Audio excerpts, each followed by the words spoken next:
Good morning, Eastridge Chapel class. I want to welcome you to a very special edition of our Eastridge Chapel Living Faith class Corona series. If you have been with us for the last few months, you will already be familiar with the idea that we're going to explore today, but I wanted to give you just a little bit of background for those of you who may not. We are in the midst of a series right now, and we have been for the last few months, where we are exploring face-to-face encounters with Jesus and how we can apply those encounters to our day-to-day lives. I said it was a special edition of our series because, as you can tell, I'm not standing up in front of my books like I normally am. I'm actually sitting down in front of my books, and there's a strange person with me. It's a special edition of the Eastridge video series because this morning I have with us my father, Mark Smith, who is going to be helping us teach class this morning. To give you just a quick background on my dad, he is the pulpit minister for the Laurel Church of Christ in Knoxville, Tennessee. He has been in preaching ministry for how long now? Since 1970. Well, preaching started in 78. I was youth minister in 75. That's a long time. Long time, yeah. So in that time, he has ministered at a bunch of different churches. The most recent ones, Laurel Church of Christ, West Orange Church of Christ in Orlando, Vaughn Park Church of Christ in Montgomery, Alabama, and Western Hills Church of Christ, where I was raised, not born, but where I was primarily raised in Nashville. Correct. Well, that leads us to here. So Dad and Mom, Nana and Poppy, as they are referred to in my house, Yes. They are here with us this week because they are visiting grandchildren. It is summertime, and as grandparents know, asking grandparents to go 4 months without seeing grandkids is a big ask. Yes, sir. Actually, when we were here last, the Corona lockdown started while we were here. I remember. In this very office, I did my first online sermon. I remember. Yeah. And maybe this thing kicked off the last time you were here. Maybe it'll end now. I'm thinking maybe it's come full circle. That would be incredible. We're finished. So in the event that the coronavirus disappears next week, Eastridge, you will know why. Yeah. All right. So I have that kind of power. Clearly, without further ado, I want to introduce today's topic. We are looking this morning at Luke chapter 22. We have an interesting face-to-face encounter that we're going to find in this passage. If you want to follow along with us, we're going to be in Luke chapter 22, verses 24 through 27. And to introduce the content this morning, rather than do what I normally do, which is talk a little bit about the setup and then describe what's happening, I'm just going to read the passage first. And then, Dad, I'm actually going to hand it to you to kind of unpack what's happening in this moment. And then from there, we'll go into the application part. So if you want to follow along at home with me, we're going to be in Luke chapter 22, verses 24 through 27. A dispute also arose among them as to which of them was to be regarded as the greatest. And he said to them, "The kings of the Gentiles exercise lordship over them, and those in authority over them are called benefactors. But not so with you. Rather, let the greatest among you become the youngest, and the leader as one who serves.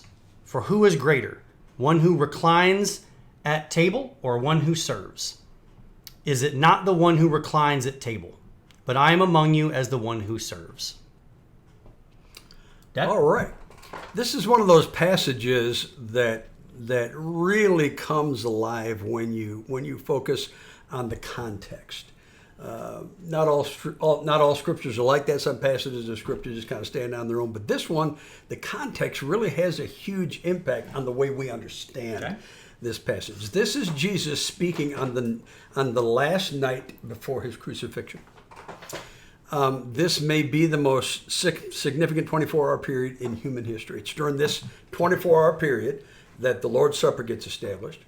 It's during this 24-hour period that Jesus is going to be betrayed. It's during this 24 hours that literally the history of the world is about to change. So it's a really, really, really significant moment. And I think what strikes me about this passage is to look at what the disciples are doing. We've come to the most significant 24-hour period in the history of the world. Literally, nothing is going to be the same after this. And the disciples are having an argument with each other.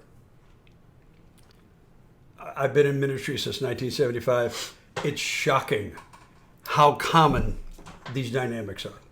Yes. It's shocking how we will take the most profound moments of life and we'll taint them with things that are frivolous and mundane and just petulant sometimes.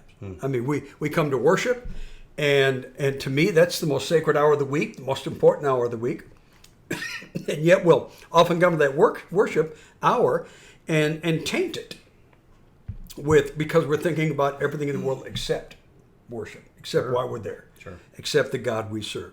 We're thinking about where we're going for lunch and what are my friends doing over there, and why can't this preacher do a better job of holding my attention, and those types. Been there. Deep theological. Deep theological. Mm-hmm. Can I make a cultural observation? Yeah. So one of the things that stands out to me is in the moment where we're in now, where there is this weird combination of civil unrest and pandemic fear. Yeah. I have noticed a propensity to want to come to the service and to hear something affirming in one of those regards. Yeah. To want to hear a specific statement made or a specific approach taken by either whether it's the pulpit minister or whether it's the eldership. Could I make the argument that even that, as noble as it may be and as fair a request as that may be, can I make the argument that that would even detract? Yeah. Yeah. And I think just what the present crisis contributes to all this is that people are just kind of on edge anyway. Nobody really knows what to do or what the next thing should be. And so it's kind of getting to the point now, this has gone on long enough that we're starting to react weirdly to many things that normally... That's a clinical phrase. That normally would not be a big deal. But it's to be expected. When you're on edge and you don't know what's coming next and you're kind of beat down by life, we tend to start taking it out on each other. Well, so can I make another weird? So you talked about tainting great moments with especially a propensity to argue or to find weird things to argue about. Yeah. So I'm going to make the obvious connection. Now, granted, I'm sure this is in every one of your sermon notes of all time. Oh, yeah. But anytime I see this, of course, I think of the Bulls in the 90s.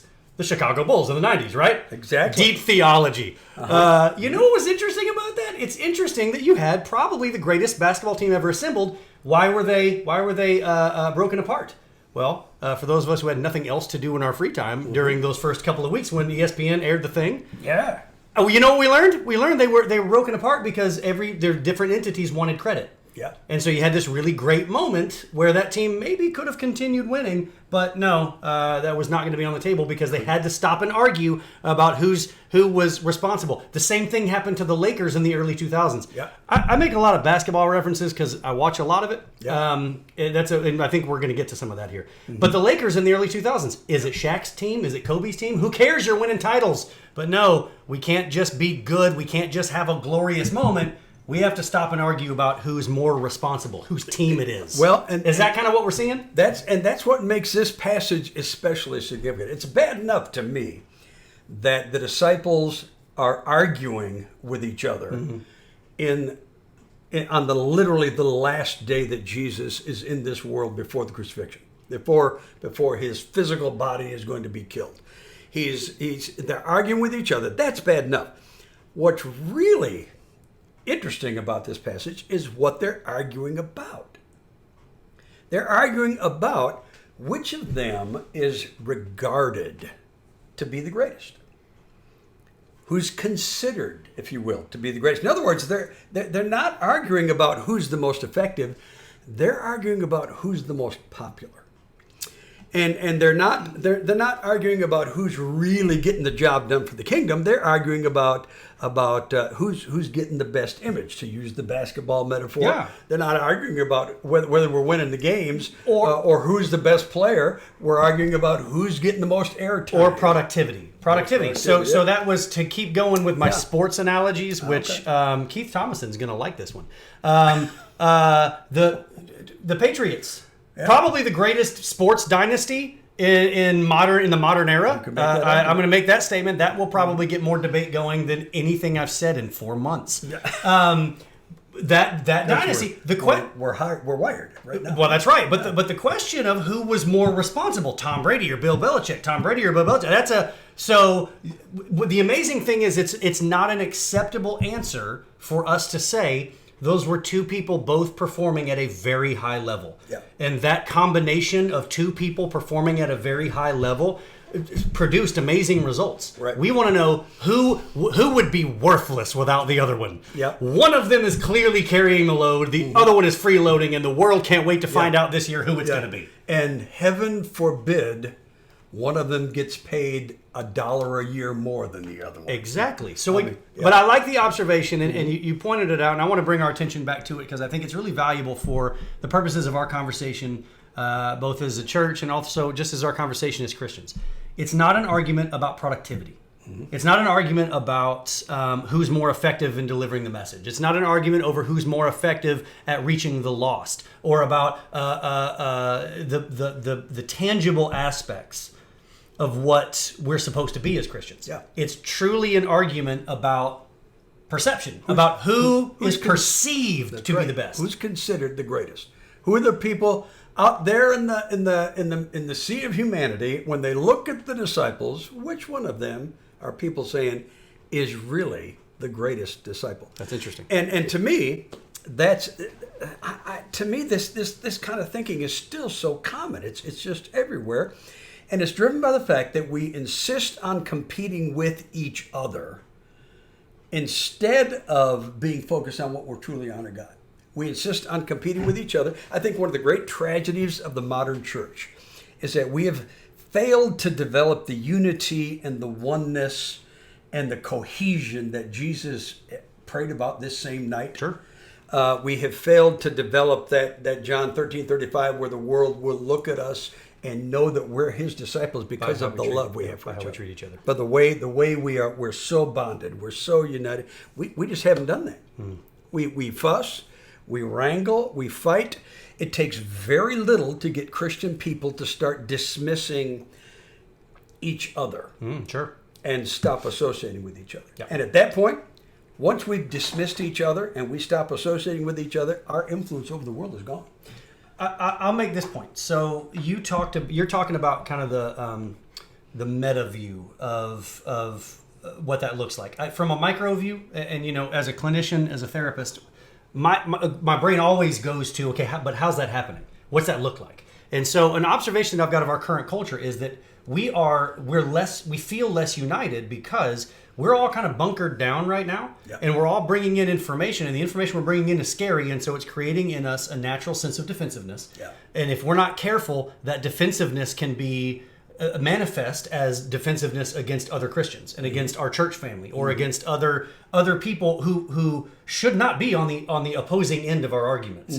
But our media, and I've ranted about this for weeks and weeks and weeks, but our media has a sickness where because there's so much competition, because there's so many different places that you can consume information from, they have a tendency to shock value matters way more than being right.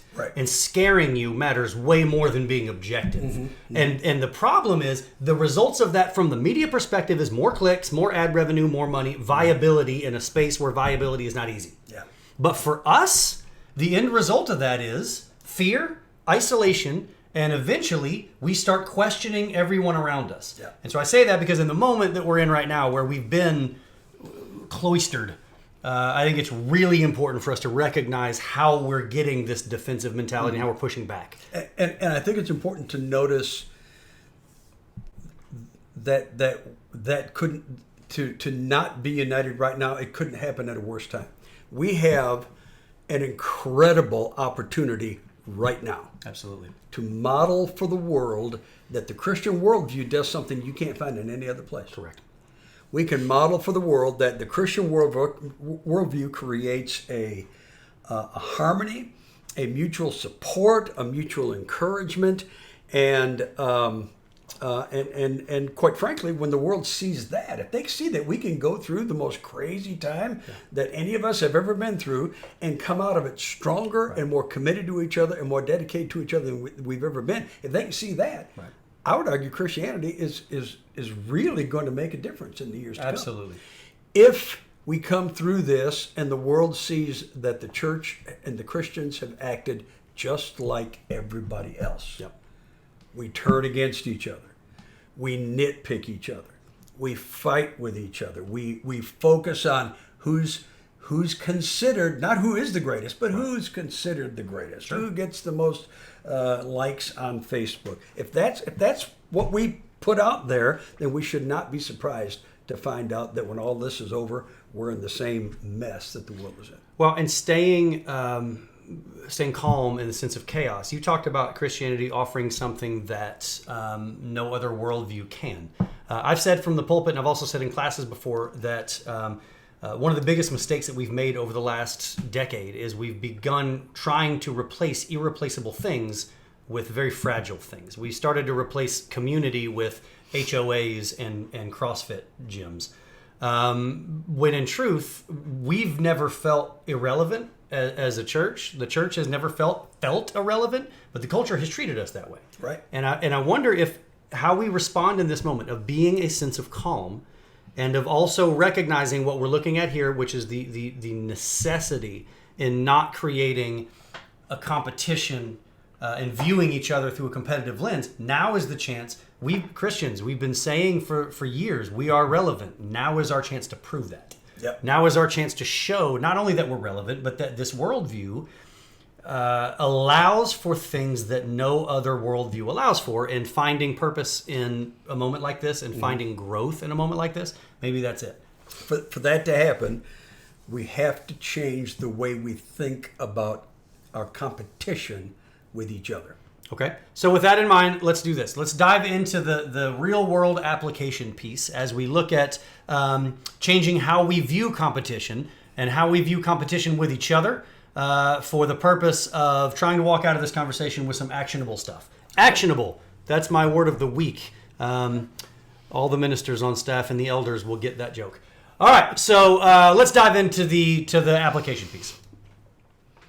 So we are now in the section, if you've been with me for the last couple of months, our takeaways are what I like to focus on. Those are the application pieces. So we're in the takeaways section. I want to mention just before we dive into it, we budgeted like 10 minutes for the intro and it went 20. So I got a weird idea that this is also going to be a multi-part exploration. I got 40 years experience of going overtime. Okay, I like it. So let's dive into the application piece. We'll see what we can get done today. We'll try to get through at least the first two, and then maybe we'll do the next two for next week's video. But let's start with your takeaway number one. Fire away. First thing is this.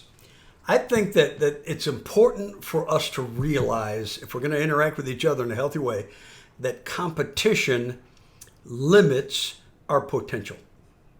It really does. It limits our potential. For example, I am a pretty good basketball player, if I must say so myself. I am a pretty good basketball player compared... I'll stay quiet. Compared to your mother. I got it. Yeah, yes. I'm pretty good. Yes. I'm pretty good. When your mother and I play one-on-one, if we go 10 games, I'm confident I can beat her 6 out of 10. My favorite part of this is just picturing you and Mom playing one-on-one. Yeah, it's great. That by itself is fun. Yeah, I'm confident I can beat her 6 out of 10. Got it. Maybe even 7 out of 10. Got it. So if I'm comparing myself to your mother, right, I have very little motivation to improve. It's not necessary. Okay. I mean, I know I'm a much better basketball player than she is.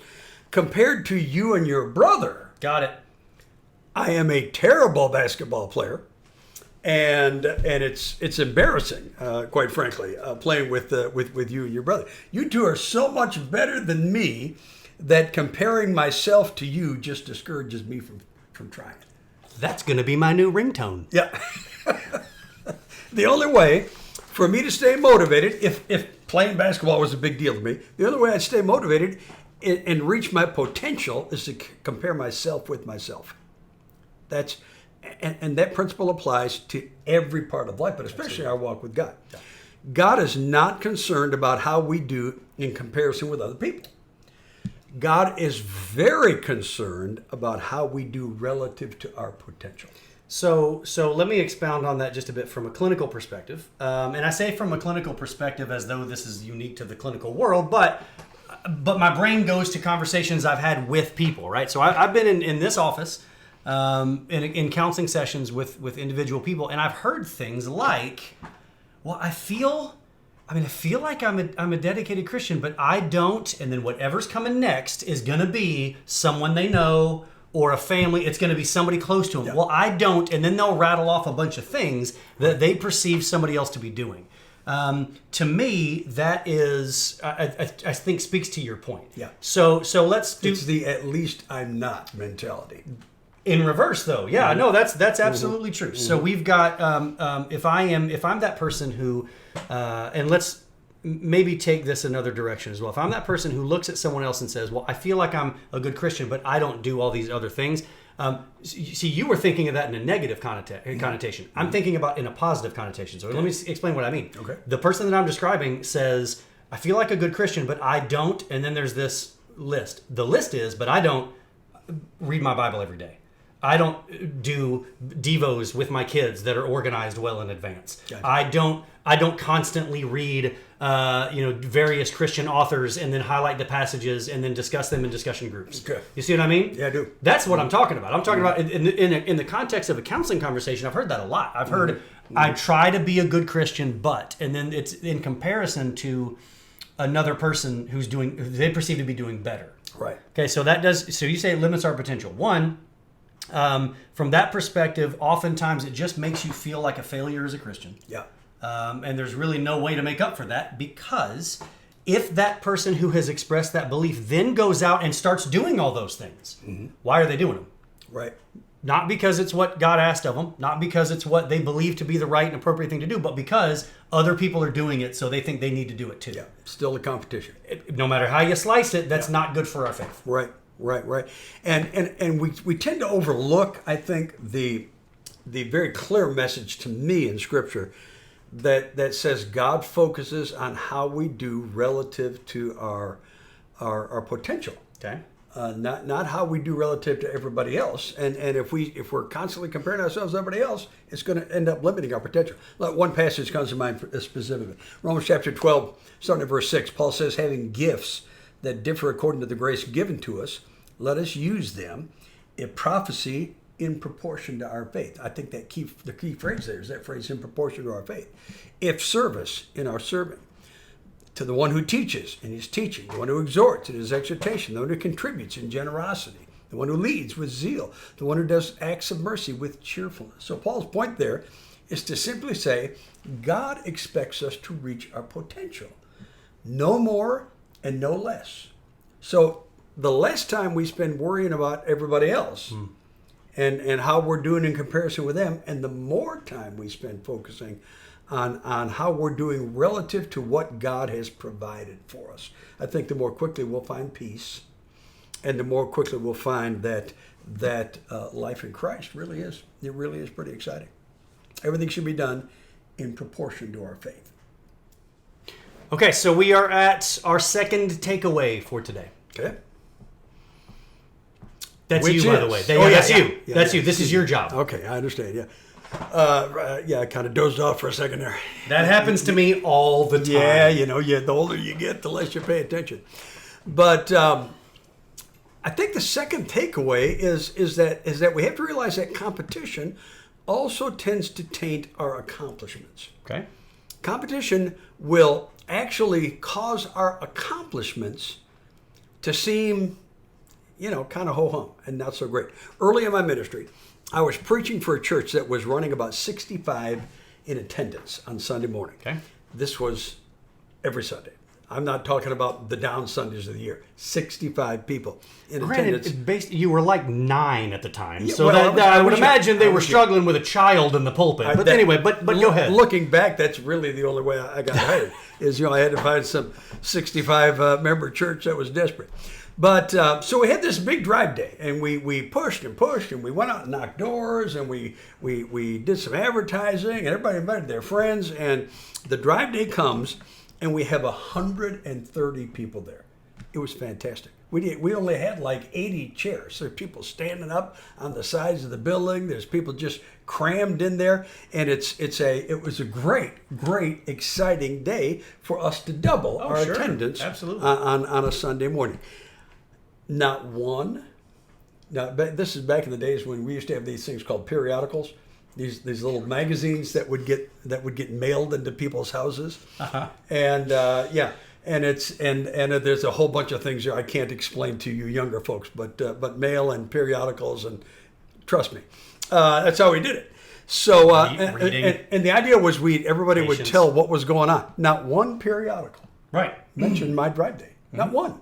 That's terrible. Yeah. The nerve. We doubled in one day, and nobody mentioned it. Not one preacher called to congratulate me. I was going to say, you can correct that at the press conference. Yeah, well, I mean, we had this was profound. We doubled. You doubled. I got it. How could I not get at least one call from one preacher saying, man, that was really impressive. Not one church invited me to speak on how to have 130 people on Sunday morning. That's right. That's right. That's just shocking. It is shocking. Well, for us, it was a great victory. When we're running 65, we have 130.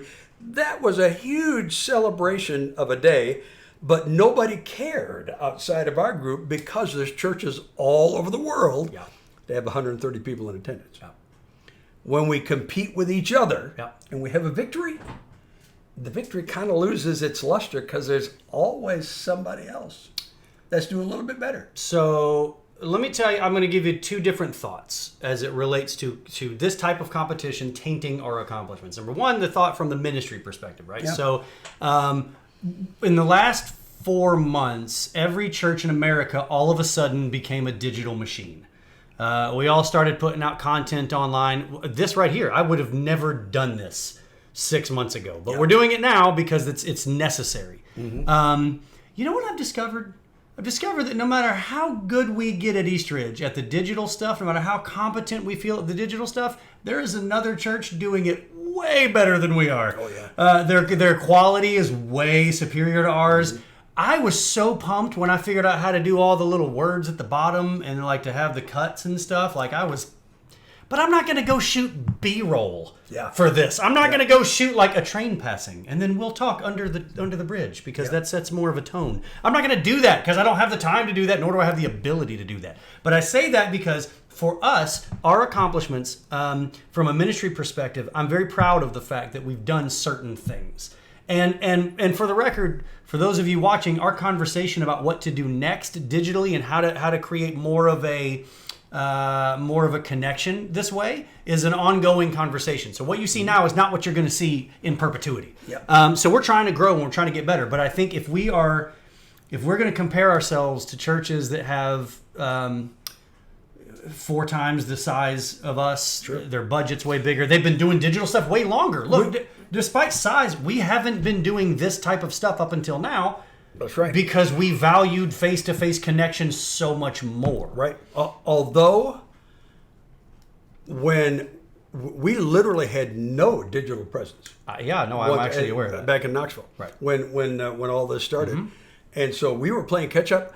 The way I played catch-up was to watch some of your services that were on your YouTube channel. We were ahead of the curve. It just matters what curve you're looking at. Way ahead of the curve. Way ahead. Well, so from a ministry perspective, if we compare ourselves only to what we see other churches doing, then it kind of negates the feeling of progress that we need in order to continue to progress. You can't be beaten down constantly and expect to continue to grow.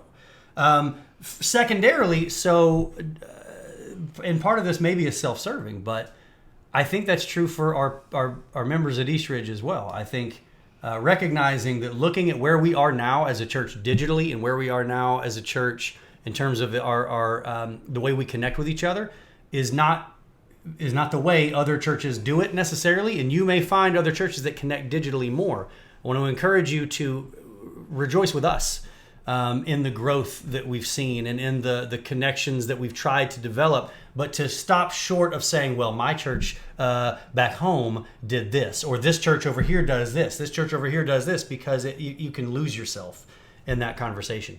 I think of little things that we've done. Our ladies ministry has put out like 67 devotionals by individual women to minister to each other. That's absolutely amazing. I don't care how that relates to anybody else. I don't care how that stacks up to any other church. That is amazing. That's exactly right. And we can find churches all over, especially outside of our fellowship. There's churches all over the country that have this incredible digital presence, and good for them. Sure. But I'm just thankful. We actually got our services online. That was shocking. Was shocking. First few, I literally made them in my office, kind of like we're doing right here. And then we're live streaming our Sunday morning service. None of that would have happened if the corona had not struck. So, there's good things come out of all that stuff.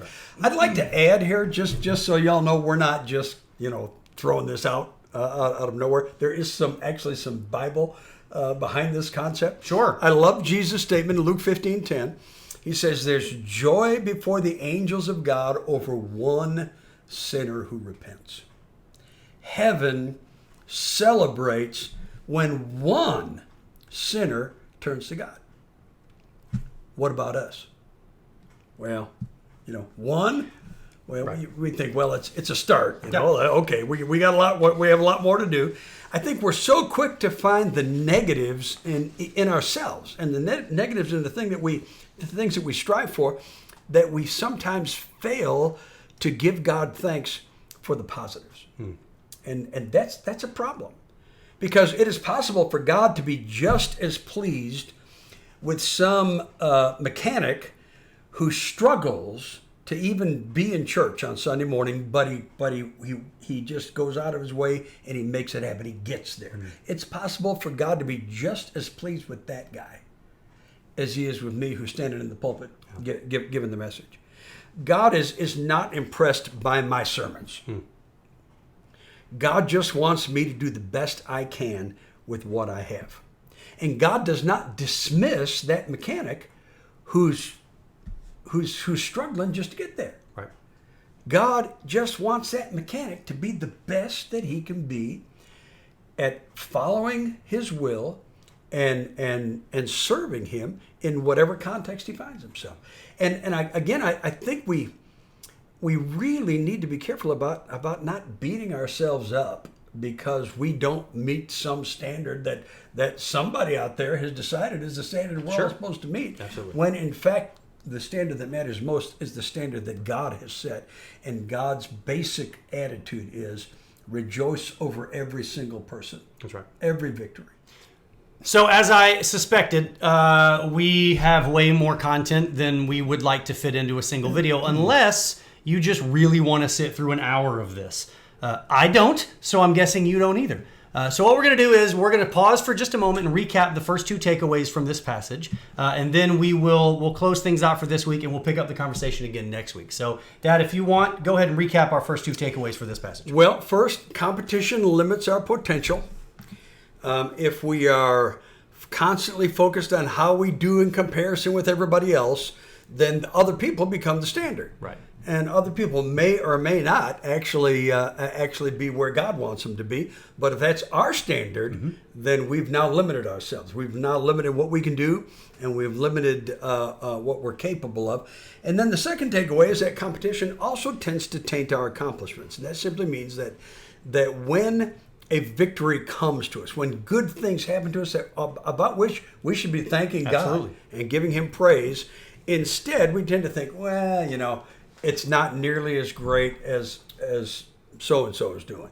And social media really feeds this. Absolutely. Social media is constantly creating false impressions about how great everybody else has it. Yeah. And if we're comparing ourselves with everybody else, our accomplishments are going to be minimized. So it wasn't a part of our conversation, but we're in the recap section, and I wanted to mention quickly, anxiety stood out because I work with anxiety probably more in terms of like just overall work, probably more frequently than anything else. Anxiety is a common issue that we struggle with from a clinical perspective and how to deal with it. Oftentimes, the people who are struggling the most with it don't recognize that they're struggling the most with it. Does that make sense?